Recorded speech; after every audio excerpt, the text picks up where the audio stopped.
자기가 참으로 사랑했던 첫사랑 여인이 죽어버리자 그 시련의 상처를 달래기 위해서 정치를 해봐야 되겠다고 정계에 투신한 한 젊은이가 있었습니다. 이 사람은 정계에서 상당한 지위를 차지했지만 곧 더럽고 추한 정치 게임에 말려들어 누명을 쓰게 됩니다. 결국 그는 자기 고향인 이태리의 프로렌스라는 도시에서 추앙을 당해서 다시는 고향에 돌아올 수 없는 몸이 되어 거지 생활을 시작하게 됩니다. 사랑도 정치도 모두 실패하고 고독한 방랑길에서 들어선 그는 어느 날 밤하늘을 보는 누워 새로운 꿈을 꾸기 시작을 합니다. 그것은 자기가 진정으로 사랑했던 여인인 베아트리체가 자기를 영원한 세계로 안내하는 그런 꿈이었습니다. 그는 붓을 들어 그 꿈을 작품으로 쓰기 시작합니다. 이렇게 해서 탄생한 장편의 서사시가 바로 그 유명한 단테의 신곡입니다. 우리는 여기서 한 사람이 가지고 있는 떨쳐버릴 수 없는 첫사랑의 환상, 다시 말해서 첫사랑에 대한 인간의 끈질긴 집착을 볼 수가 있으며, 또 하나는 그 꿈이 깨어졌을 때 다른 일들을 통해서 그 꿈을 승화시킴으로 보다 나은 삶을 만들어갈 수 있는 인간의 가능성을 볼 수가 있습니다. 심리학자 아브라함 모슬로우는 인간이 지닌 최고의 욕망은 자기의 꿈을 실현하는 것이라고 말했습니다. 그의 말대로 자기가 타고난 탤런트나 재능을 마음껏 펼쳐보고 싶어하는 자기 꿈의 실현이 인간이 가진 지고한 욕망 중에 하나라면, 자기 꿈의 실현이 불가능해져서 자기가 참으로 살기를 원하는 삶을 살 수 있는 가능성이 다 사라졌다고 느끼는 순간이야말로 인간이 느끼는 가장 큰 절망의 순간일 것입니다. 그런데 이와 같은 때에 삶의 위기를 극복하고 재기한 사람들의 이야기를 들어보면 하나의 공통점이 있습니다. 하나님의 꿈이 사라졌을 때 그들은 자기의 사라진 꿈의 그 잿더미 위에 주저앉아 버리지 않고 새로운 꿈을 꾸기 시작한다는 것입니다. 그러나 보편적으로 대부분의 사람들은 하나의 꿈이 사라질 때 너무 쉽게, 그리고 너무 빨리 난 이렇게 살다가 끝나는 거지 하면서 인생의 모든 것을 체념해 버리려 합니다. 오늘 본문에 보면 예수님을 따라다니던 제자들에게도 하나의 꿈이 있었습니다.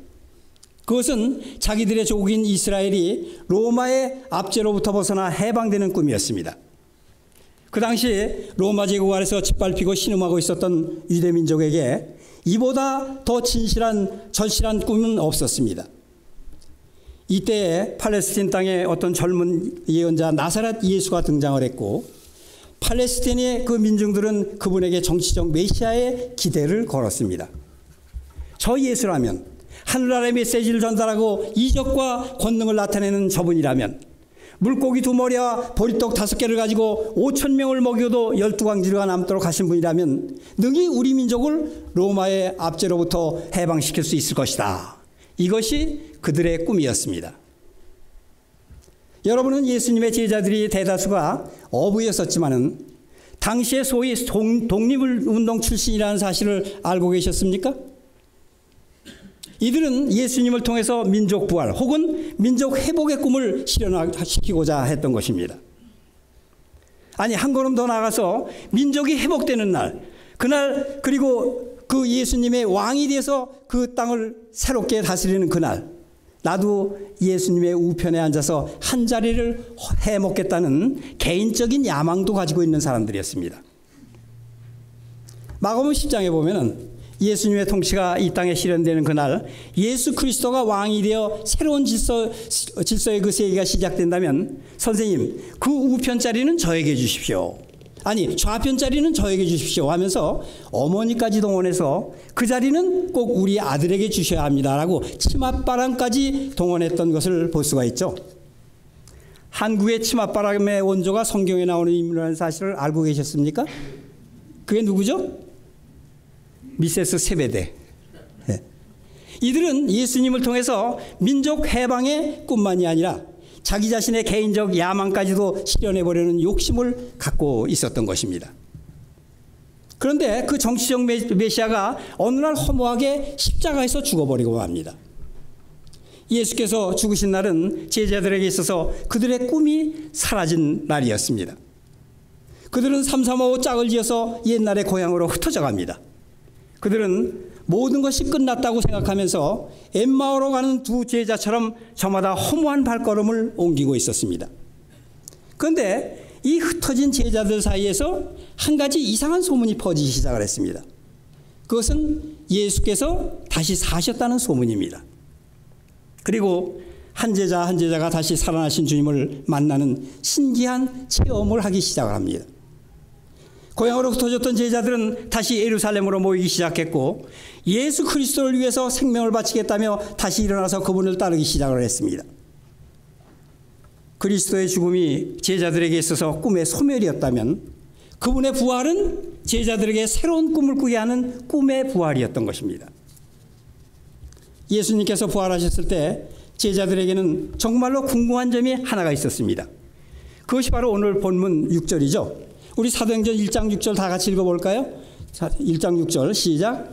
저희가 모였을 때에 예수께 여쭈이르되 주께서 이스라엘 나라를 회복하심이 이때이니까 하니. 예수님이 부활하시고 난 다음에 제자들이 한 질문입니다. 그러니까 이 말은 선생님은 죽음을 이기시고 부활하신 놀라운 권능을 가지고 계신 분이니까 그 놀라운 권능과 능력으로 우리 조국을 로마로부터 해방하실 날이 이제 이른 것이 아닙니까? 라고 묻고 있는 것이죠. 제자들 생각에는 틀림없이 하나님께서 애국자 모세나 훌륭한 왕 다윗이나 불의 선지자 엘리야 같은 사람들을 보내셔서 자기 나라를 로마의 압제에서 해방시키시고 옛날의 영광을 되찾을 것으로 기대를 했던 것입니다. 그러나 예수님의 대답은 기대에 벗어난 것이었습니다. 예수님이 뭐라고 대답하셨습니까? 오늘 본문 사도행전 1장 7절 다 같이 읽겠습니다. 1장 7절 시작. 이르시되 때와 시기는 아버지께서 자기의 권한에 두셨으니 너희가 알 바 아니요. 제자들은 예수님이 그래 바로 지금이 그때다 이렇게 대답해 주시기를 바랬는데 예수님은 지금 엉뚱한 대답을 하십니다. 예수님은 이스라엘이 로마의 압제로부터 해방될 때를 말씀하시는 것이 아니라 마지막 때에 대해서 말씀하시고 계신 것이죠. 다시 말해서 로마의 압제로부터 벗어나는 것보다 더 중요한 사탄이 권세를 잡고 있는 이 세상으로부터 해방되는 세상 종말의 때에 대해서 말씀하고 계신 것입니다. 그렇다면 예수님이 제자들의 질문의 의미를 몰라서 그렇게 대답하셨을까요? 아닙니다. 전지하신 하나님이 왜 그것을 모르시겠습니까? 예수님은 제자들에게 무엇이 중요한 것이며 어디에 우선순위를 두어야 하는지를 알려주시기 위해서 그렇게 대답하신 것입니다. 결국은 예수님의 대답이 제자들의 질문에 궁극적인 대답이었기 때문입니다.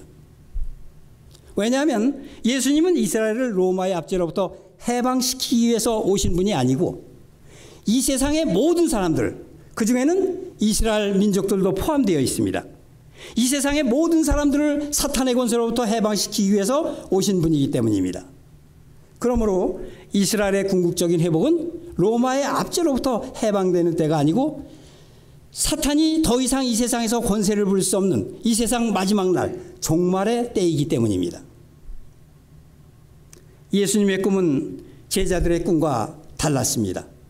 그래서 그렇게 대답하신 것입니다. 그렇다면 예수님이 꿈꾸고 있었던 나라와 제자들이 꿈꾸고 있었던 나라는 어떻게 다른 나라입니까? 첫째로 스케일이 다른 나라입니다. 제자들은 이스라엘 민족의 회복이라는 꿈을 꾸고 있었지만 예수님께서는 그보다 스케일이 훨씬 더 커다란 꿈을 꾸고 계셨습니다. 제자들의 꿈은 민족 회복의 꿈이라고 한다면 예수님의 꿈은 하늘나라의 꿈이라고 할 수가 있습니다. 오늘 본문 바로 전에 있는 사도행전 1장 3절에 보면 부활하신 예수님께서 무엇을 하셨는지 알 수가 있습니다. 그가 고난을 받으신 후에 또한 그들에게 확실한 많은 증거를 친히 살아계심을 나타내사 40일 동안 그들에게 보이시며 하나님 나라의 일을 말씀하시니라. 부활하신 후 40일 동안이나 이 땅에 계시면서 자신의 부활을 증거하시고 하나님 나라의 일을 말씀하셨다는 것입니다. 그러면서 오늘 보면 8절은 하나님 나라의 꿈을 실현하기 위한 명령이었던 것입니다. 너무 유명한 구절이죠. 우리 다 함께 사도행전 1장 8절 암송해 볼까요? 시작. 오직 성령이 너에게 임하시면 너희가 권능을 받고 예루살렘과 온 유대와 사마리아와 땅끝까지 이르러 내 증인이라 하시니라. 예수님이 꿈꾸고 있었던 나라는 이스라엘뿐만이 아니라 예루살렘과 온 유대와 사마리아와 땅끝까지 전 세계의 모든 민족들을 포함해서 이루어질 우주적인 나라였던 것입니다. 그러나 제자들의 꿈은 민족 회복이라는 꿈이었기 때문에 자기 나라에 국한된 꿈이었습니다. 그러므로 예수님이 꿈꾸고 있었던 나라와 제자들이 꿈꾸고 있었던 나라는 스케일이 전혀 다른 나라입니다. 예수님이 꿈꾸고 있었던 나라와 제자들이 꿈꾸고 있었던 나라는 둘째로 특성이 다른 나라입니다. 제자들이 꿈꾸고 있었던 나라는 정치적인 나라였습니다. 그러나 예수님께서 말씀하신 나라는 정치적인 나라가 아니었습니다. 영적인 나라입니다. 그러므로 제자들이 꿈꾸고 있었던 나라는 눈에 보이는 가시적인 나라였었지만은 예수님이 꿈꾸고 있었던 나라는 보이지는 않지만은 지금 여기서부터 시작을 해서 완성을 향해서 확장되어 가고 있었던 도덕적인 특성을 가진 영적인 나라입니다.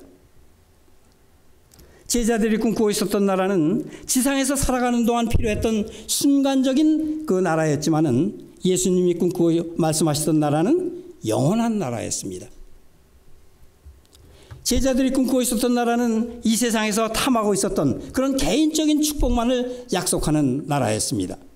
그러나 예수님께서 꿈꾸고 계시는 그 나라는 모든 민족에게 샬롬의 축복을 약속하고 있는 나라입니다. 여기에는 영원한 삶의 축복, 부활의 축복, 풍성한 삶의 축복이 있습니다. 하나님 나라는 변화된 자가 분명한 삶의 목표를 가지고 걸어갈 수 있는 시와 찬미와 신령한 노래가 넘치는 놀라운 삶의 질을 지닌 나라입니다. 예수님이 꿈꾸고 있었던 나라와 제자들이 꿈꾸고 있었던 나라는 셋째로 구성원이 다른 나라입니다. 제자들이 꿈꾸던 나라는 이스라엘 민족으로 출생한 사람이라면 누구나 그 국민이 될 수가 있는 그런 나라입니다. 그러나 하나님의 나라는 영적인 출생이 없이는 들어갈 수가 없는 나라입니다. 자기의 죄인됨을 깨닫고 하나님 앞에 자기 자신의 삶을 믿음으로 드리지 않고는, 즉 회개와 믿음이 없이는 하나님 나라의 국민이 될 수가 없습니다. 예수님께서는 이 하나님 나라의 메시지를 가지고 역사 속에 침투해 오셨습니다. 그분의 첫 번째 메시지는 회개하라, 하나님 나라가 가까웠느니라 였습니다. 제자들이 꿈꾸고 있었던 나라는 전쟁에 의해서 확장될 수 있는 나라입니다. 그러나 하나님의 나라는 전쟁이 아니라 전도라는 방법에 의해서 땅끝까지 확장되어 갈 나라였던 것이죠. 그래서 바울 사도는 고린도 1장 21절에서 이렇게 말씀합니다. 하나님의 지혜에 있어서는 이 세상이 자기 지혜로 하나님을 알지 못하므로 하나님께서 전도에 미련한 것으로 믿는 자들을 구원하시기를 기뻐하셨도다. 예수님이 꿈꾸고 있었던 하나님의 나라는 전쟁이나 폭력 같은 힘으로 확장되는 나라가 아니라 전도라는 사람이 생각하기에는 미련해 보이는 방법으로만 구성원을 확장해 나갈 수 있는 나라입니다. 예수님께서는 하나님 나라에 대한 메시지를 전한 후에 아직도 이스라엘 민족의 독립이라는 한 가지 과제에 집중하고 있었던 제자들에게 이렇게 말씀하십니다. 때와 시기는 아버지께서 자기의 권한에 두셨으니 너희가 알 바 아니요. 이것은 그들이 자기 민족의 독립에 대해서 무관심해야 한다는 이야기가 아닙니다. 예수님의 말씀은 다음과 같이 쉽게 풀어서 쓸 수가 있습니다. 이스라엘의 독립은 하나님의 때에 하나님이 알아서 하실 것이다. 너희들이 바른 삶을 살기만 하면 너희 민족의 독립은 반드시 올 것이다. 그보다 더 중요한 것은 성령이 너희에게 임하시면 너희가 권능을 받고 예루살렘과 온 유대와 사마리아와 땅끝까지 이르러 내 증인이 되리라. 아마도 십자가 사건을 직접 목격한 제자들은 부활과 승천의 이 극적인 체험을 통해서 주님께서 말씀하신 하나님 나라의 새로운 꿈을 가지게 되었을 것입니다. 그들은 민족주의라는 좁은 울타리를 뛰어넘어 땅끝까지 증인이 되어야 하는 세계주의로 이 세상을 가슴에 품을 수가 있었을 것입니다. 민족주의는 부정적인 모습으로 전락할 수가 있습니다. 우리는 역사 속에서 배타적이고 독선적인 민족주의가 자기 나라의 민족을 살리기 위해서 다른 민족을 쉽게 짓밟아버리는 악을 많이 보아왔습니다. 그리스도인들의 꿈은 민족주의의 수준을 넘어서야 한다는 말씀입니다. 그리스도인들은 비단 내 나라 내 민족뿐만이 아니라 전 세계의 모든 민족들에게 평강의 하나님을 알리고 하나님의 사랑을 통해서 변화된 삶의 그 위대한 메시지를 증거해서 지금 여기서부터 위대한 하나님 나라를 확장시켜 전 세계 그 나라까지 세워지도록 힘써야 한다는 말씀입니다. 우리가 하나님 나라의 확장을 우리의 꿈으로 택하고 예수님의 명령을 아멘으로 받아들이는 순간 우리는 민족주의자의 껍질을 벗어버리고 세계를 가슴에 품은 세계주의자로 월드 크리스찬으로 다시 태어나게 되는 것입니다. 그리스도의 우선순위가 여기에 있습니다. 우리가 먼저 꾸어야 할 꿈이 여기에 있다는 말씀입니다. 내 민족, 내 조국보다도 내가 얼마나 잘 먹고 잘 살 수 있는가라는 문제보다도 우리가 더 간절하게 바라야 할 중요한 꿈이 여기에 있다는 말씀입니다. 그리스도의 우선순위, 그것은 하나님 나라의 꿈인 것입니다. 이것은 우리 그리스도인들이 평생을 꾸어야 할 꿈입니다. 아니, 영원토록 꾸어야 할 꿈인 것입니다. 하나님 나라가 이 땅에 임하는 것, 하나님에서 단절되어 살아갔던 이 많은 사람들로 하여금 그들의 생명의 근원이신 하나님을 알게 하는 것, 하나님 앞에 죄인 되었던 그들이 십자가를 바라보고 거기서 피 흘리신 하나님의 아들 예수 그리스도의 죽으심과 부활을 통하여 죄 사함을 받고 의롭다함을 얻어 하나님의 자녀로 태어나도록 그들의 삶을 돕는 것, 구원받은 그리스도인들이 어깨와 어깨를 나란히 하고 이 땅에서 세계 평화와 하나님 나라의 확장을 위해서 일하게 만드는 것, 이러한 모든 것들이 하나님 나라의 꿈입니다. 우리는 사도행전을 통해서 처음 제자들이 이 하나님 나라의 꿈을 분명히 아멘으로 받아들여 그 꿈을 이루기 위해서 행동으로 옮겼다는 것을 알 수가 있습니다. 그래서 그것을 기록해 놓은 책이 바로 사도행전입니다. 사도행전 8장 12절을 보면 빌립이 하나님 나라와 및 예수 그리스도의 이름에 관하여 전도함을 그들이 믿고 남녀가 다 침례를 받으니, 빌립이 그냥 예수님에 관해서 전도했다고 기록하지 않습니다. 성경은 빌립이 하나님 나라와 그리스도의 이름에 관하여 전도했다고 말합니다. 사도행전 14장 22절에도 보면 제자들의 마음을 굳게 하여 이 믿음에 머물러 있으라. 그리고 또 우리가 하나님 나라에 들어가려면 많은 무엇을 겪어야 한다고요? 환난을 겪어야 한다고 이야기하고 있습니다. 이것이 바울 사도의 메시지죠.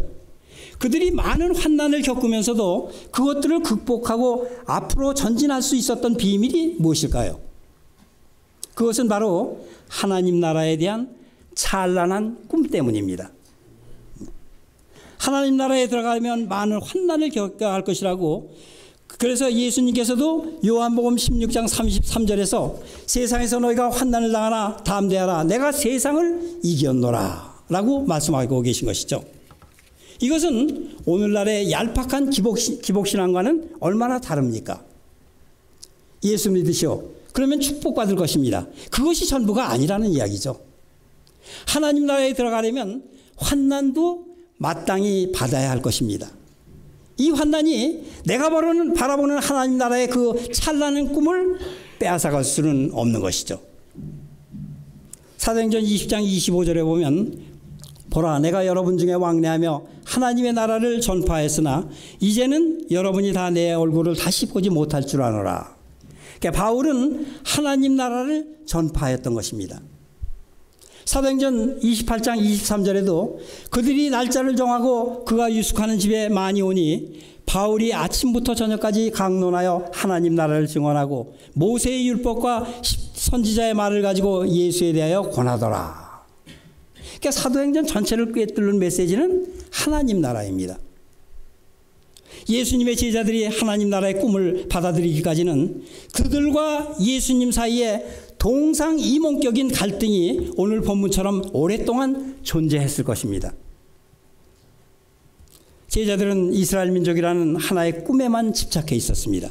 그리고 이스라엘 민족이 회복되는 날 나도 한 자리 잡아야지라는 개인적인 야망을 갖고 있었습니다.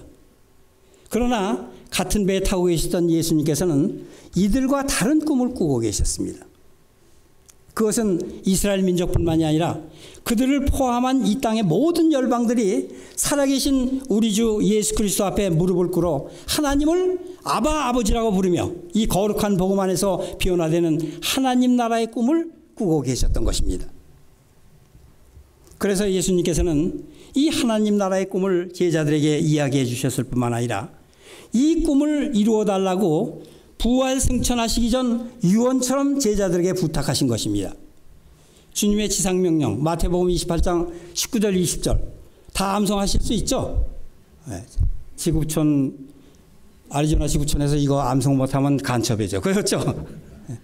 우리 다 한번 암송해 볼까요? 그러므로 너희는 가서 모든 민족을 제자를 삼아 아버지와 아들과 성령의 이름으로 침례를 주고 내가 너에게 분부한 모든 것을 가르쳐 지키게 하라. 볼지어다 내가 세상 끝날까지 너희와 항상 함께 있으리라 하시니라. 그러나 쓰러지고 넘어지기 잘하는 제자들만 가지고서는 그 꿈이 이루어지지 않을 것을 아셨기에 보혜사 성령을 보내주실 것을 약속하신 것입니다. 그래서 오늘 본문 8절은 오직 그 성령이 오시면 너희가 권능을 받게 되므로 이 일을 해낼 수 있다는 말씀이죠. 그렇습니다. 우리는 우리의 힘만으로는 하나님 나라의 꿈을 이루어드릴 수가 없습니다. 성령의 능력을 힘입지 않고는 땅끝까지 이르러 주인의 삶을 살 수가 없는 것입니다. 예수님께서는 이 말씀을 마치시고 저희 보는 데서 올려가시니 구름이 저를 가리어 보이지 않게 하더라고 예수님의 그 승천 장면을 오늘 본문 사도행전 1장 9절에서 묘사를 하고 있습니다. 그 자리에는 흰옷을 입은 천사 두 명이 있었는데 그 천사들이 11절에 예수님의 재림을 약속하고 있죠. 우리 사도행전 1장 11절 다 같이 읽어볼까요? 시작. 이르되 갈릴리 사람들아 어찌하여 서서 하늘을 쳐다보느냐. 너희 가운데 하늘로 올려지신 이 예수는 하늘로 가심을 본 그대로 오시리라 하였느니라. 예수님은 다시 오실 것입니다. 재림하실 것입니다. 우리의 이 역사 속에 다시 오셔서 새로운 역사를 만들어 가실 것입니다. 그래서 마침내 하나님 나라의 꿈을 이루실 것입니다. 사랑하는 아리조나 지구촌의 성도 여러분, 먹구름을 헤친 성령의 불빛이 창립 20주년을 맞이한 아리조나 지구촌 공동체를 두루비치고 있습니다.